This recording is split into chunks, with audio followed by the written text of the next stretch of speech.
Welcome everybody in this session. Welcome to our session in engineering education research, the last of the conference, I think. And we have two papers today. One is the student's view of self-regulated learning strategies in a blended module, and that will be presented by Sharon Yap, who I see nodding, so she's here.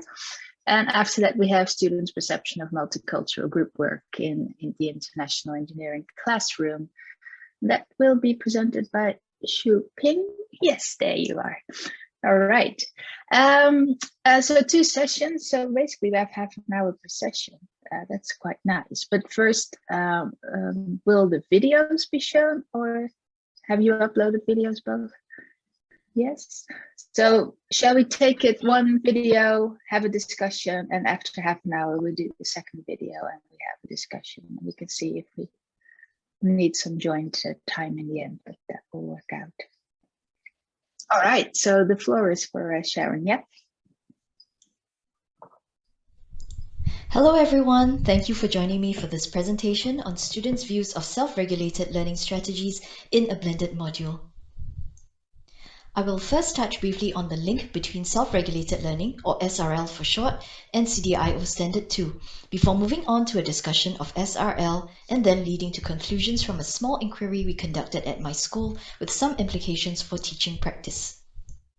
To set a context, I'd first like to touch on what I'd hoped to achieve through my paper and this presentation, which is to contribute discussion points on how we can develop engineering students' personal and professional skills and attributes through the lens of SRL and its strategies, and practical ideas on what teachers can do to cultivate learning outcomes under topic 2.4 of CDIO Standard 2, with specific focus on the 4 areas listed on the screen.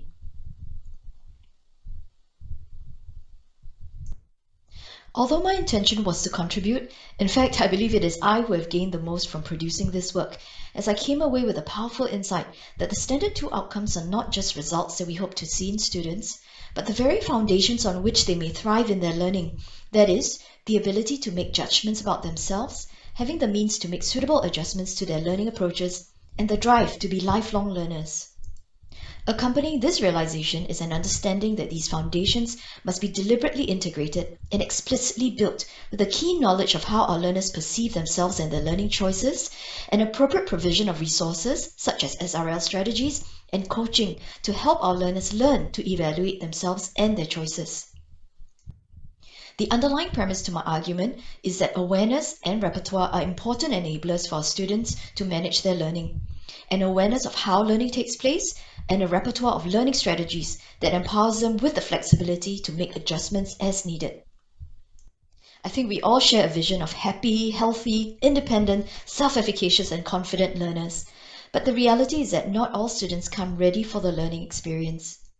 And it falls to us in the midst of content instruction to equip and empower students with the learning and life coping skills to manage themselves and to be successful at learning. To this end, Table 2 in my paper offers some ideas that I hope you may find useful if you are considering introducing SRL strategies to your students to support their development of Standard 2 outcomes. For the present discussion, however, it may be more pertinent for me to explain why we chose to focus on SRL in our context and how it may be of relevance to engineering education. SRL can be defined as learners' self-generated ability to control, manage, and plan their learning actions.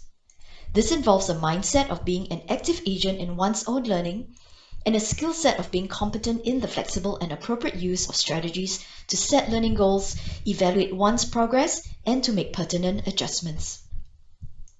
We focused on SRL in our context because we were moving all our professional communication modules into the blended space, and we were curious about how to support our students in learning to learn.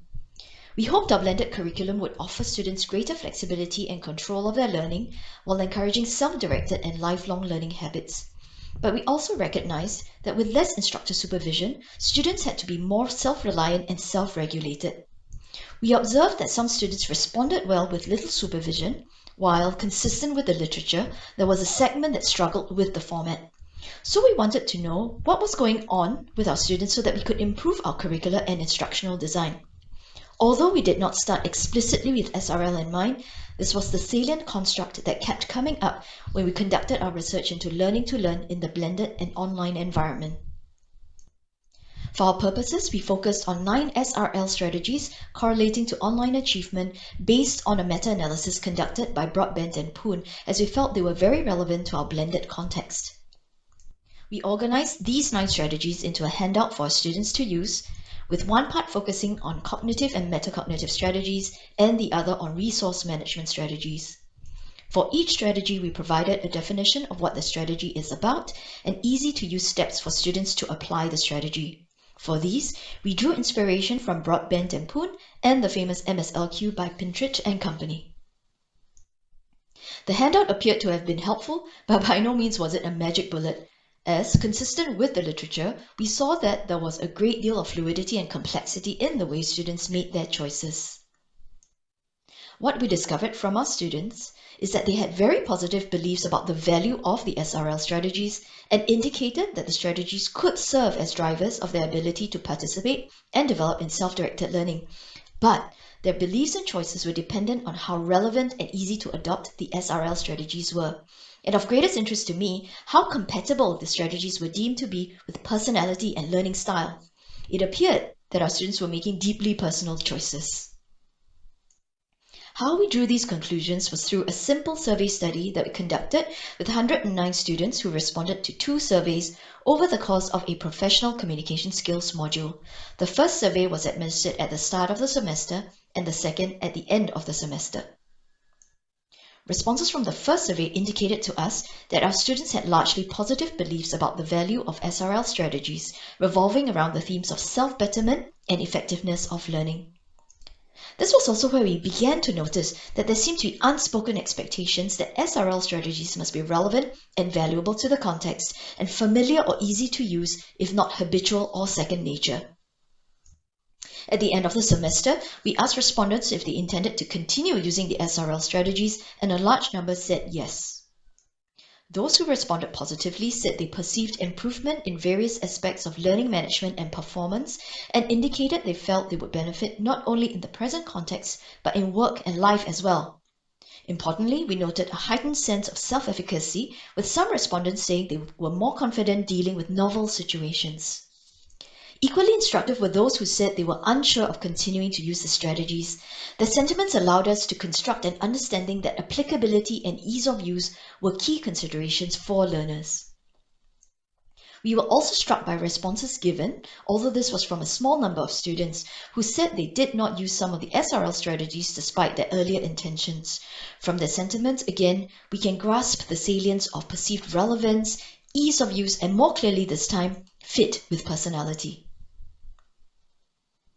As to whether students would recommend the SRL strategies to others, a large number said yes. Reasons given revolved around compatibility with personality and work attitudes, practical value, ease of use, and long-term benefit. What's very interesting is that the same themes emerge, but on the opposite end of the scale, from the responses of those who responded negatively. When we synthesized the sentiments and themes, we therefore drew a conclusion that SRL strategies can benefit students in impactful, practical, even profound ways. However, we must be mindful of the complexities underlying their learning choices. Not only must they deem the strategies effective, applicable, and practical, but they must feel that the strategies are easy to adopt, compatible with personality, and natural to use. My team and I were certainly excited with some of our discoveries, but we are also keenly aware that we have only scratched the surface. It was quite clear, for example, that some of our respondents were not familiar with the terminology or gave only vague answers, which made it hard for us to interpret their responses in some cases. We had also approached the inquiry with a rather simplistic equation of SRL equals outcomes, and we came to realize that a more complex conception, considering many other interacting variables, is called for. Nonetheless, we feel we can still reasonably suggest that the SRL strategies could be of value in supporting students' development of many of the desired traits outlined in CDIO Standard 2.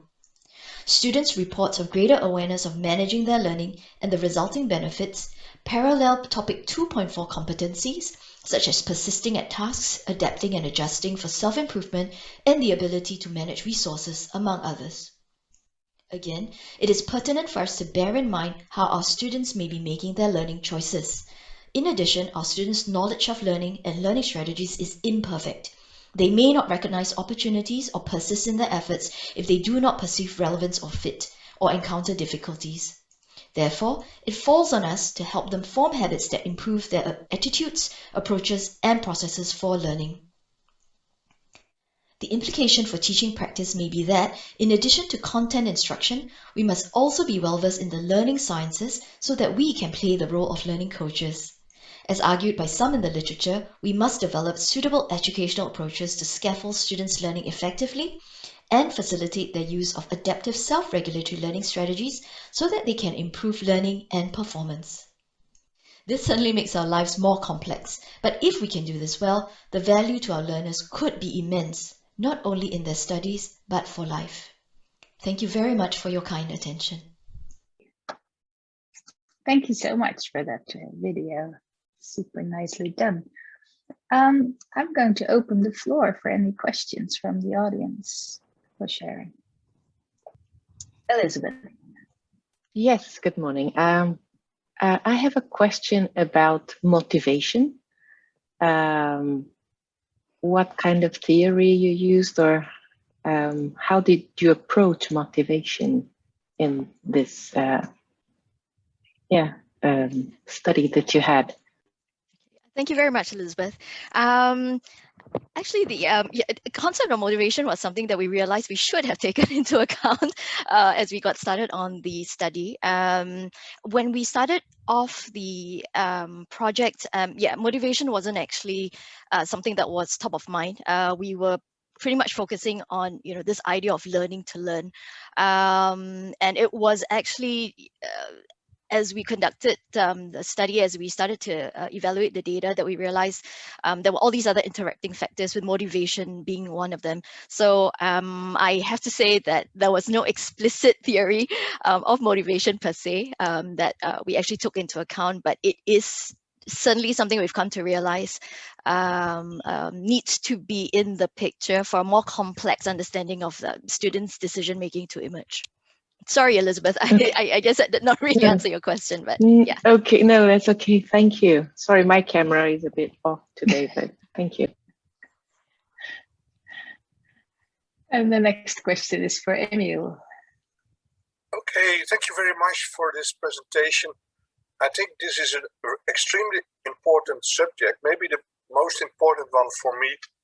And we should focus more on this and a little bit less on all kind of other stuff, I think. I was impressed by the results. They were so good. I sometimes ask myself if the students answered the questions a bit too nicely. Do you have any indication that they try to please you? And the other question is, what do we do with the ones that were not reached by SRL? Is there any way we can help them to enjoy their learning a little bit more? Those are my two questions. Yes, thank you very much for those questions. Really, really good questions. The first question, totally question of the limitation of the study for sure. We had a very small sample size. It was only 109. And yes, we could not tell 100% that students, number one, understood what they were necessarily talking about all the time. And number two, we could not account for, again, some of the other variables that were in the picture, such as, whether they were giving socially desirable answers. So you're absolutely right. There are some of these elements that we need to take a closer look at if we were to run, I think, the study again, to really see if students understood what they were saying, as well as, whether they were just, being nice to me, because I was one of the lecturers. I had my class do this as well. So there was a group of us, but yeah, certainly my classes were also involved. And so one of the things that we were trying to take into account, but we couldn't readily get a handle on, was what were the lecturers doing in their classes that also then perhaps caused the students to respond in a certain way. So that's something definitely to bear in mind. And I think it's still a question mark for us as well. I think to the second question, I may have perhaps a readier answer for that.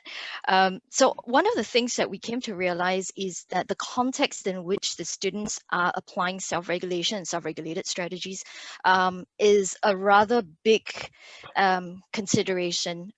So the self-regulated strategies themselves literally are tools that the students would decide to use or not.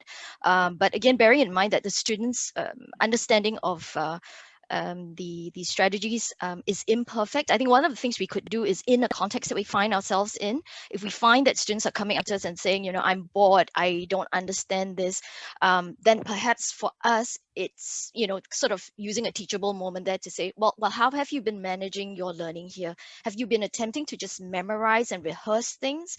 Or, you know, have you tried using a different strategy where you would try to reorganize your own information and to make connections? So we feel that coaching is probably something that we need to do more of, to kind of help the students to see these are things that they can overcome, but here are some ways that you can try to overcome them.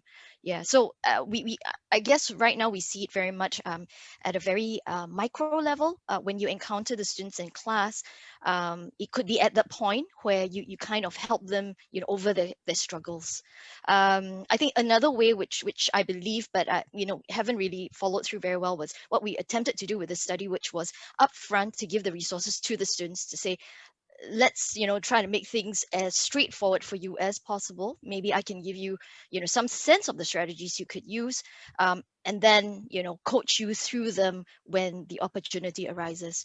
So I think there's several ways, you know, maybe one from a more, I guess, macro perspective, but certainly I think at the micro level, that's really where our opportunity lies. That's where I think we're coming from at the moment. I hope that offers some information that you needed. Yes, very much. Perfect answers. I'd like to see more of your work.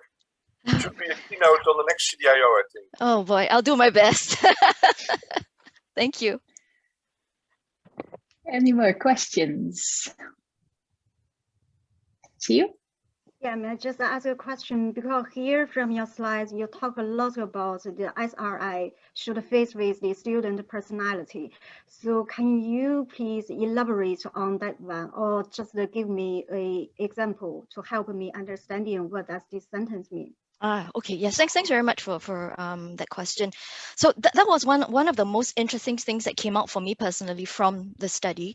What we perceive students saying when we ask them, you know, why did you, if you indicated that you wanted to use this strategy or that strategy, what were your reasons for doing so?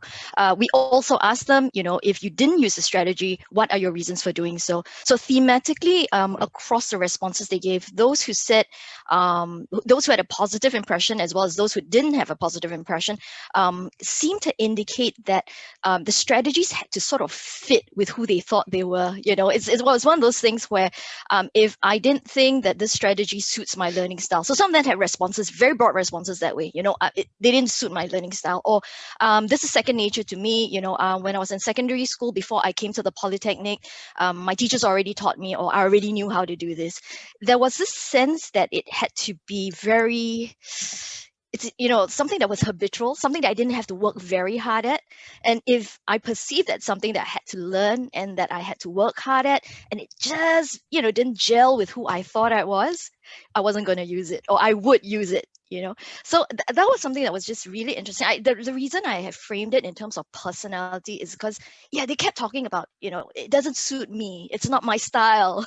So that seemed just pretty interesting, because it wasn't just, they didn't see strategies, I think, as a tool. They saw it as a decision, a very personal decision that they would make based on who they thought they were. Yeah, so the framing was along those lines, which is kind of tricky, because does it mean that, you know, we have to be, you know, quite mindful of do we as lecturers or teachers need to learn how to read our students in that way? But I think one of the things that maybe we could do then is bearing that in mind, you know, coming to them and then saying, well, okay, how are you looking at this right now? How are you feeling about this? You know, maybe I can help you shift your perspective and get you over a learning hurdle. So I hope that answers. Yeah, thank you. Yeah. Thanks for the question. Elizabeth. Yeah, a little bit in line with what you were saying. My question is about terminology, the self-regulated learning terminology. How aware were the students when you were running this study? Because like when I'm working with Hattie, feedback, for example, and when we talk about self-regulated learning, the students don't really know what we are talking about. So what I was wondering is, were they aware of the terminology that you, I mean, how aligned were they with you in this sense? Yes. Again, a really, really excellent question. A very critical point that we also, at the end of the study, came to realize. So one of the things that we had made the assumption of that when we started the survey was that, yes, I'm going to give you this handout. You know, I gave you lots of very easy to use steps. I gave you definitions. So you ought to be able to go and do this yourself. But it was a huge, huge assumption on our part. And even though from the responses, some students seem to know what they were talking about, you're absolutely right. A lot of them, I think, made their own assumptions about what we meant, even though they had that handout, which is why I think ultimately one of the conclusions we drew is that regardless of whether we give them the resources, it's got to be accompanied by the coaching, because yes, the terminology is complex. Honestly, when we polled them on their choices of learning strategies, metacognition came in last. We were appalled by that, because metacognition should be one of the most important strategies for a learner to be able to leverage, but it kept coming in last. And so actually we think that the term, and I apologize, some planes are flying over my place. Sorry about that. Just live near an airbase.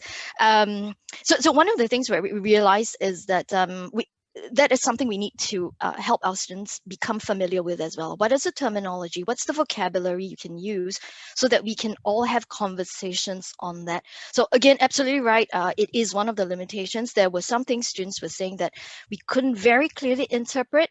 And to some extent, there were some outright misunderstandings of the terms used as well. So we can draw, I think, the conclusions to a certain extent, but there's a lot more we need to do. Right now, we take the view that explicit teaching and coaching of the learning strategies is needed. I think that is something that in the literature, quite a number of people have been saying. They believe in direct instruction, and we tend to, we were coming from that point of view as well. That's probably something we need to do in addition, you know, in combination with various things, in combination with coaching, in combination with providing the necessary resources. So yes, it's another level of learning for the students, but that's, I think, to some extent what we struggle with as well. Students already feel that, you know, they've got so much to deal with. Some of them may not want to deal with an extra layer of, you know, something that is supposed to be good for them, but is perceived as extra to the curriculum. So I think we need to think about how learning strategies should be more intuitively integrated into our curriculum or curricular design. Yeah, but that's a great question. It's definitely a limitation of the study right now, but it gives us a sense, I think, of what we need to do for curriculum design, as well as, you know, what we do with our students. So I hope that helps, Elizabeth. Yes, thank you. Thanks for the question.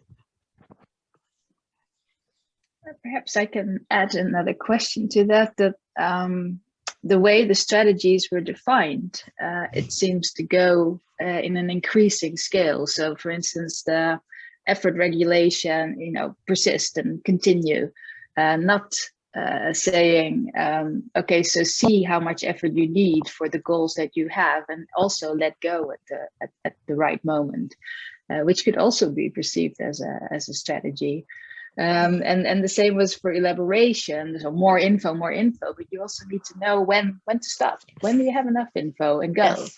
Yes. So did that come back in? Because I haven't seen the items, of course, of what you asked, but I was wondering, were they perceiving it as, okay, so I have to go to the max? And maybe was that something where they said, okay, this is not for me, this is not how I work, or can you comment? Thanks for that. Yes, that's a very, very good question. So it has to do with the organization that we kind of use for the handout as well, what we were implying to students, I think, as a result. So when we did the handout, yeah, honestly, we didn't really have any sort of order to it. It really was literally meant to be just, you know, a list of 9 items with certain steps.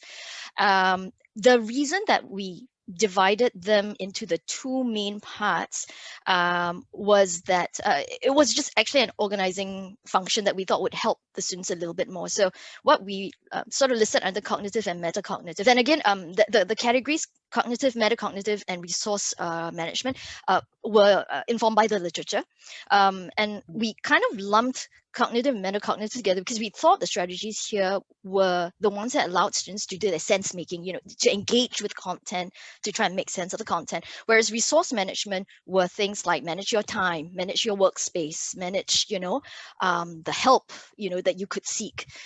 So initially it was just that, it's just to help students organize. And yeah, you're right, there wasn't actually any sort of sequence that was implied.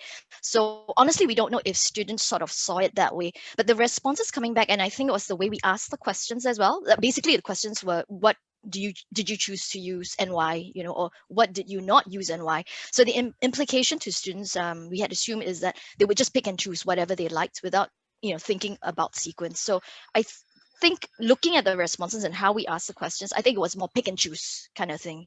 But it's interesting you bring that up, because, and this is something that I've not reported on very much because I haven't got a grasp of it yet, is a potential correlation between how they were applying the cognitive and metacognitive strategies in relation to the resource management strategies. You're absolutely right. We saw some patterns that we haven't been able to really investigate yet that showed us that, in fact, the cognitive and metacognitive strategies are potentially more important than the resource management strategies, because even if the student was managing their time very well, but if they were not engaging with the strategies that could help them with sense making, their results or their performance were not as good. But I have no clear basis right now to make those claims, but you're right, it's something that I would be very interested to look at. And I think in the literature, as far as I come across, I haven't really seen that correlation being studied yet, but it would be really interesting, because then it would tell us maybe we need to give combinations to students, or suggest, that it's not just choosing one or all 9 or 12 or 10. It's really the combination that you strategically, put into the picture.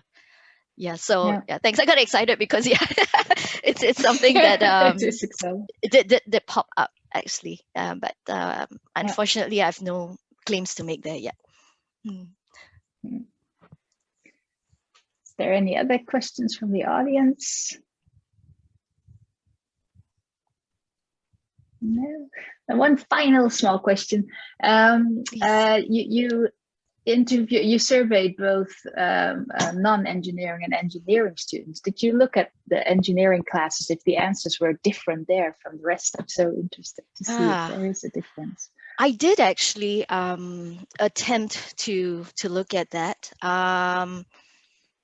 Although I must admit, I think I was not looking so much at difference. So no, I did not perceive that there was necessarily a difference in the responses. Again, it could have been the way we were asking the questions. We were asking really broad questions. So I think if I were to do this again, focusing primarily on our engineering students, it's possible that I would frame the study or even the questions in a slightly different way. So no, I at this point I can't say I perceived a difference. I actually like that you had both groups in there. I think it's interesting to look at the. Thank you so much for your work and your presentation and answers to your question.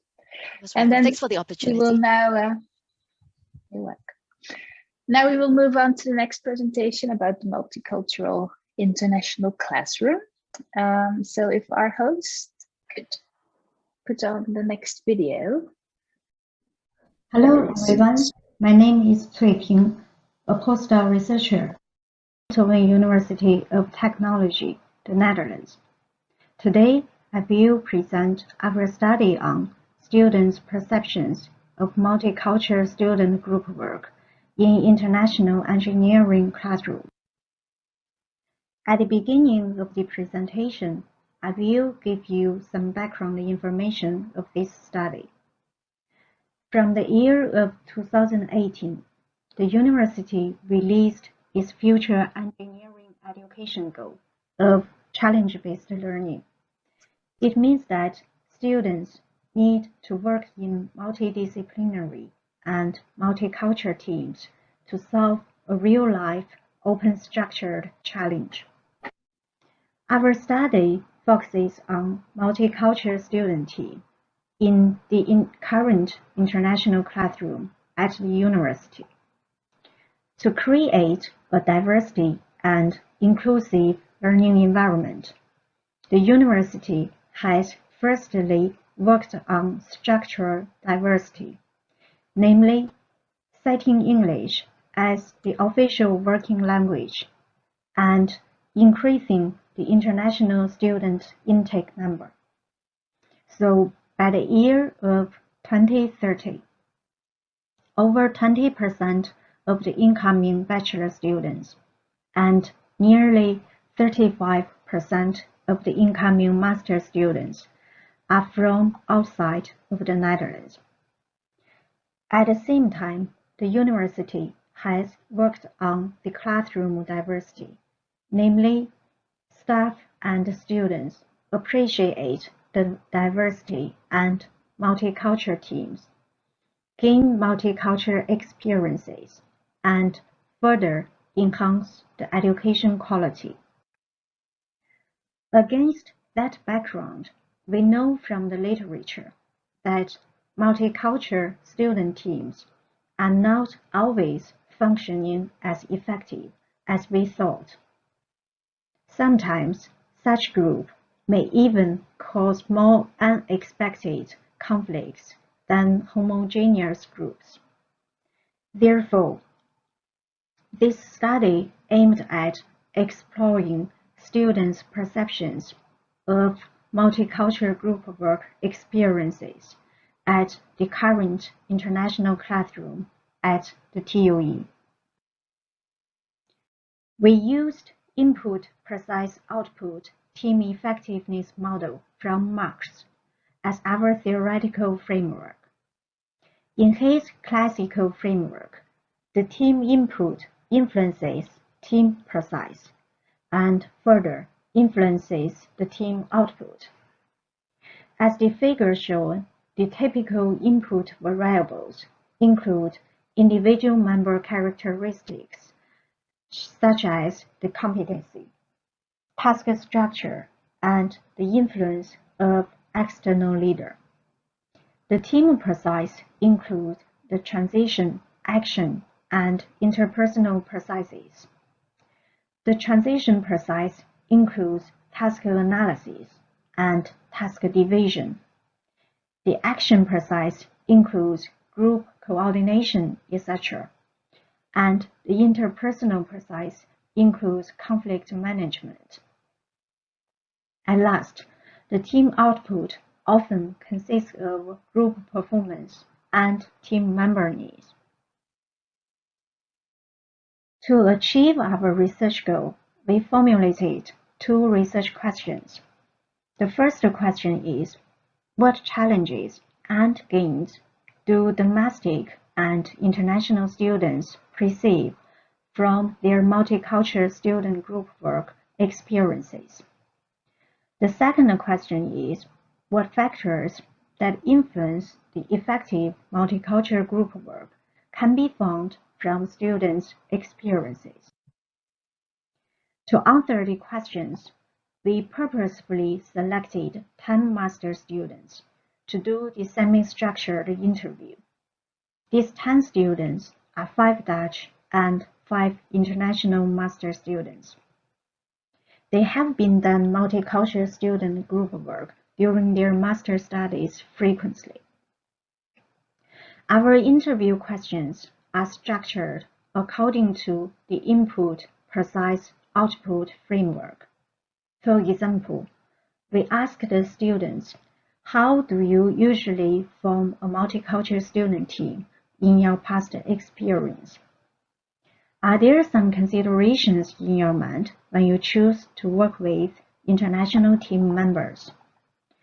We used the open coding method to analyze the interview transcriptions in order to find the main categories of the factors that influence effective multicultural student group work.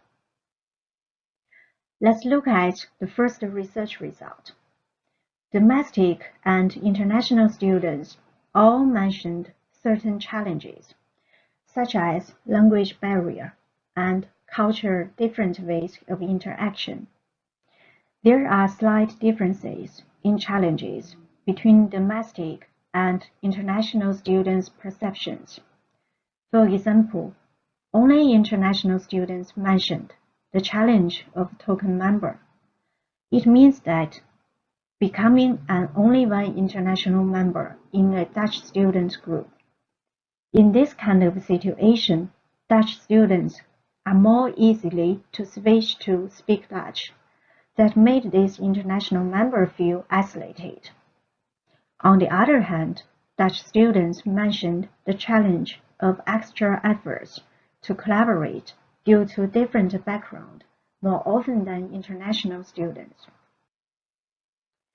For the learning gains, all students mentioned certain benefits from working in a multicultural student group, such as positive learning experiences and culture-related gains. Particularly, the Dutch students mentioned that working with international students often bring them different perspectives which they appreciated very much. Let's look at the influencing factor results. The majority of the teachers gave students the freedom to form their teams. We have found 4 main factors that influence student team composition. The first factor is called similarity. Basically, students prefer to work with those they are familiar with, such as friends. If this is not possible, then students may just approach those who are sitting next to them. Besides, students also consider the commitment and task motivation as important factors to choose teammates. The second factor is called difference. It means the number of nationalities present in one team. International students consider this factor more importantly than domestic ones. The third factor is about group size.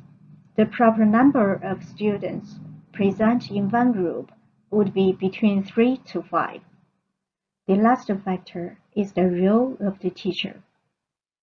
When we asked the students how to facilitate the mix of domestic and international students working in one team, most students mentioned the role of the teacher.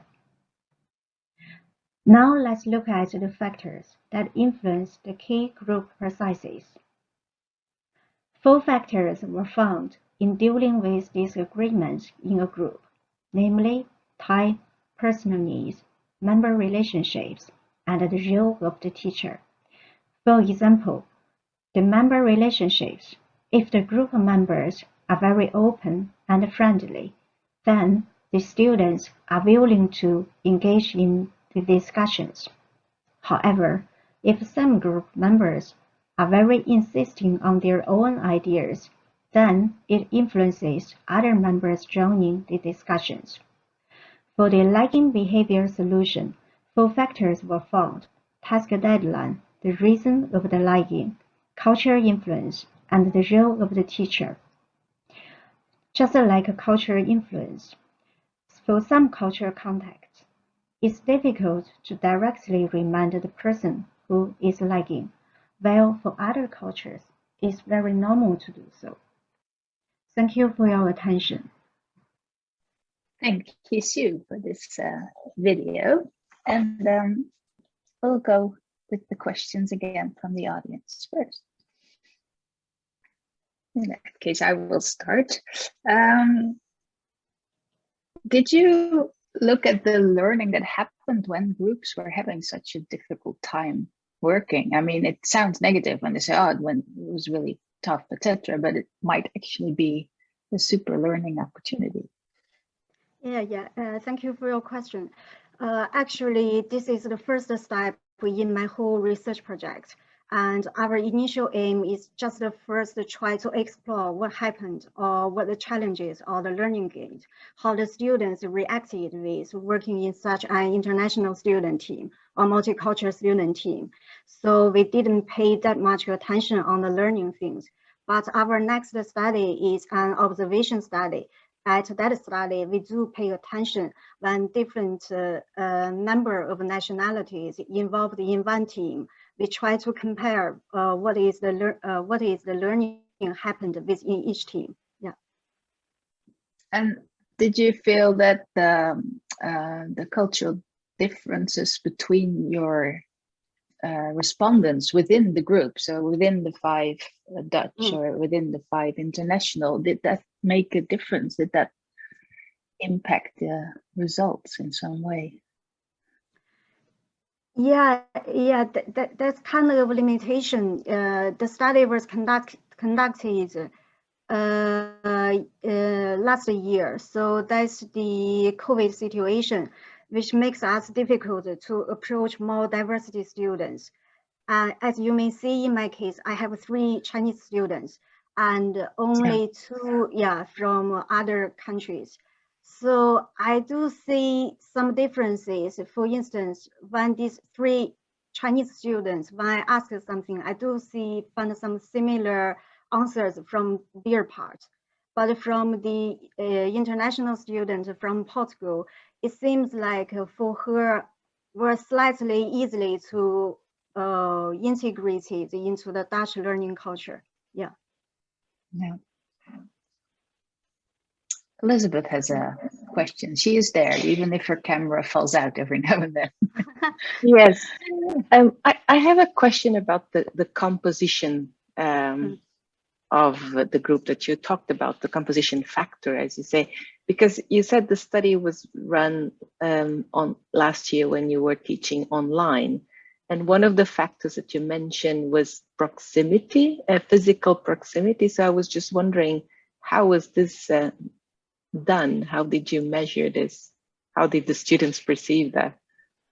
Yeah. Thank you for your question. Yeah, there must be some misunderstanding. I'm not the teacher, I would say. So I'm just trying to approach the students. And when I ask the questions, I ask them to, based on their past multicultural group work experiences done in this university, to answer my question. So that's the normal situation for them when in a normal situation. Like one of the students told me, I don't know anyone here sitting in the classroom. So for me, the easiest way is just to ask the people around me. Instead of it, I go to a corner to approach the international students. Yeah. I hope I answered your question. Yes. Okay, thank you.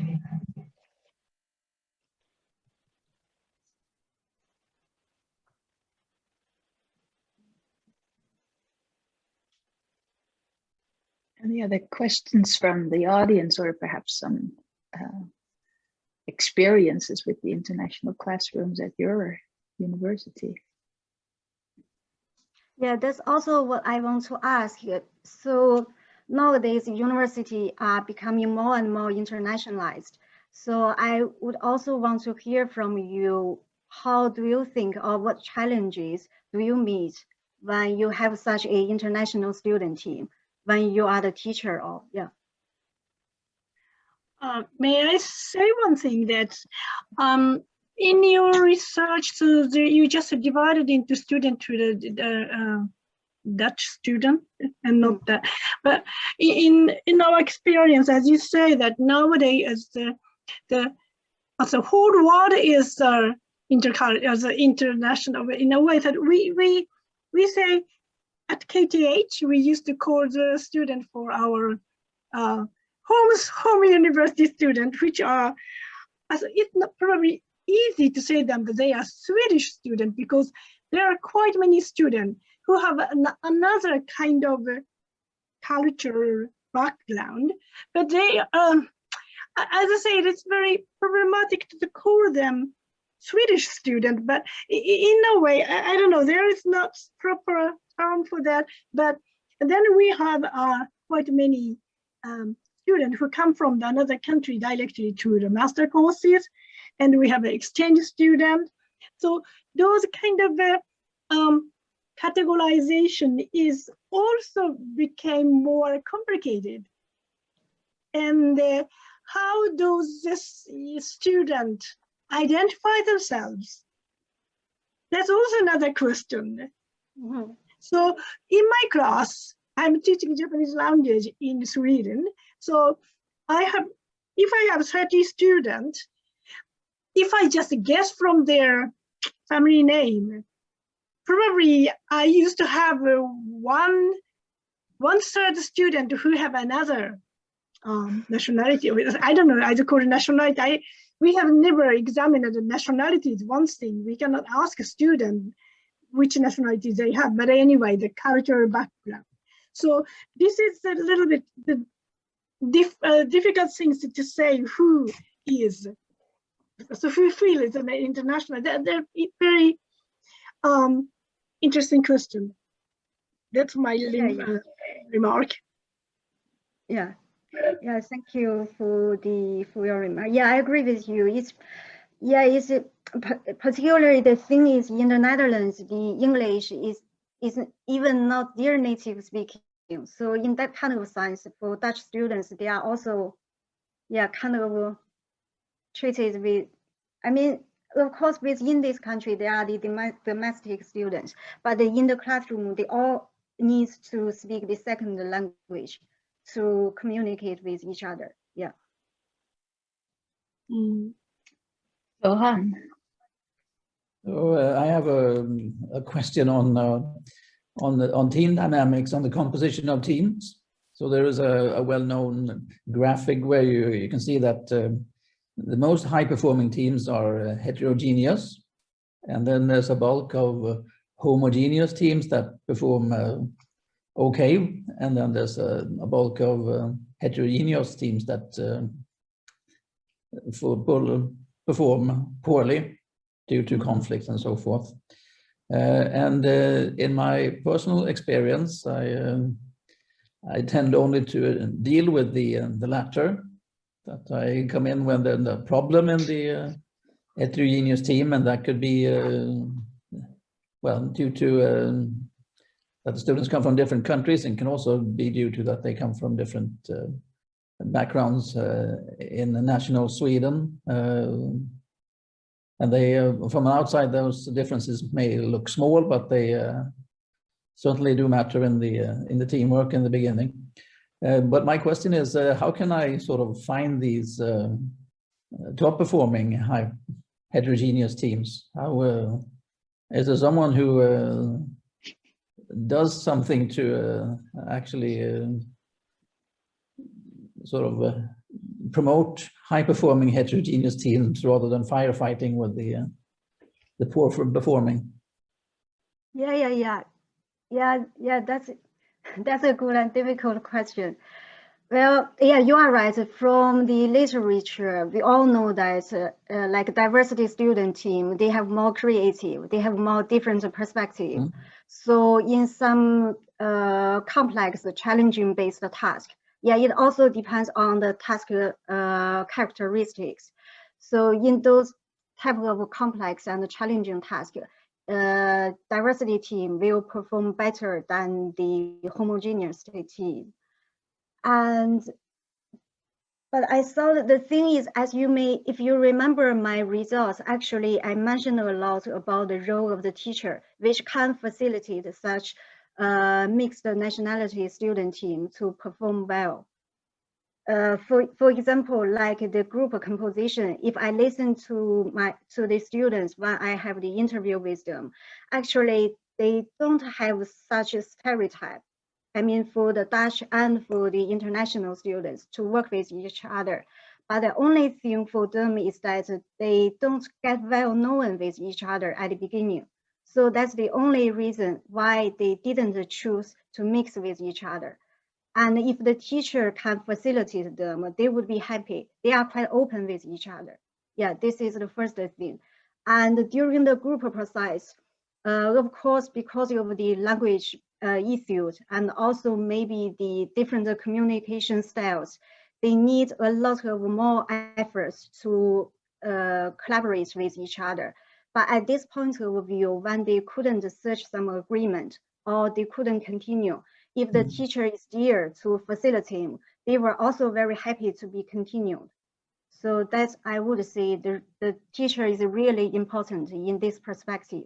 But in practice, I would say not all teachers involve that much attention and efforts into the facilitation. Yeah. Okay, thank you. Yeah, and perhaps I can add to that.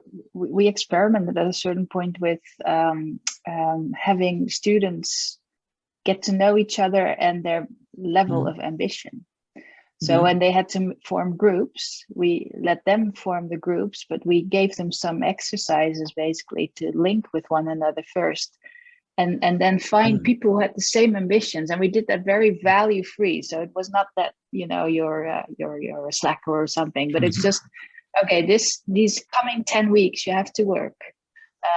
We don't know your circumstances, how much is going on. So what is your aim? What do you want to go for? Do you want to pass this? Do you want to have fun at it? Do you want to have the best result? Do you want to win the competition, etc.?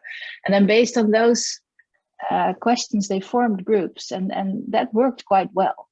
And the nice thing was that actually the results in the groups that didn't have that much ambition to begin with were much better than they had expected themselves in the end, because there was less struggle. They were all, you know, knowing from the start what they were going, and then the process went much smoother than they had anticipated. So it was interesting. So absence of interesting. I could say that we have variables such as mix of nationalities, mix of gender, mix of the students from different programs and so forth to make a match. But actually, we haven't had a similar level of ambition as a factor. So maybe we should add that parameter to our. And this was a very international class, so it was super mixed with 30. Groups of different regions, and not one group very big either. I think that makes a difference also, because I can imagine it's a bit of a struggle if you have 80% Dutch and then 20% international. If it's much more equal, the synergy becomes easier, and it's we have 75, 25, something like that. And then they tend to look for each other, you know, stick with the international group and stick with the Dutch group. Although we try to avoid that, but of course it also becomes difficult there if you have 75-25, because you don't want to have a single international student with a number of national only. Then there's a big risk of being isolated. So and then there will be some groups with international students, and there will also be some that have only Swedish. So it's hard to make that puzzle work.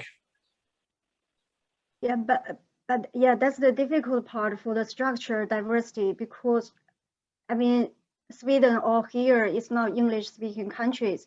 So I would say in the near future, the majority are still like Dutch students. It's difficult to approach like 50-50. And on the other hand, I would say when I interview the students, he is the only one with 3 Dutch guys. And actually what he complains a lot is about the social part. For the teamwork, all related with the group work, they all speak English. They can always collaborate or cooperate or explain or something. The only thing is that when they talk about unrelated tasks like social life, then the Dutch students are very easily to switch to speaking Dutch. So this makes the only one international student feel that, okay, I'm not belonged in this team. I'm only here for the work. So this is the only complaint. More social part. And that's even more difficult now that everything is online. When we were still in the real room, you could say, okay, here everybody speaks English, and whenever a student would speak Spanish or Chinese or anything, we would be English. So nobody would feel left out, but you cannot regulate that when people are online. And, Yeah, definitely. yeah. Comments, questions. Do you have any more questions for us, Hugh? I know. Yeah. No. Okay. Well, then we're almost at the end of the time anyway. So we have another keynote coming up at the end after this session, and that starts in 20 minutes. So there's time for a break, get some coffee, and then we'll see each other again at the keynote. Thanks so much for your additions, Hugh. Very interesting session. Thank Thanks very you. much, Susan. Bye, Thank you very much, everybody. everyone. Bye. Bye. Bye-bye.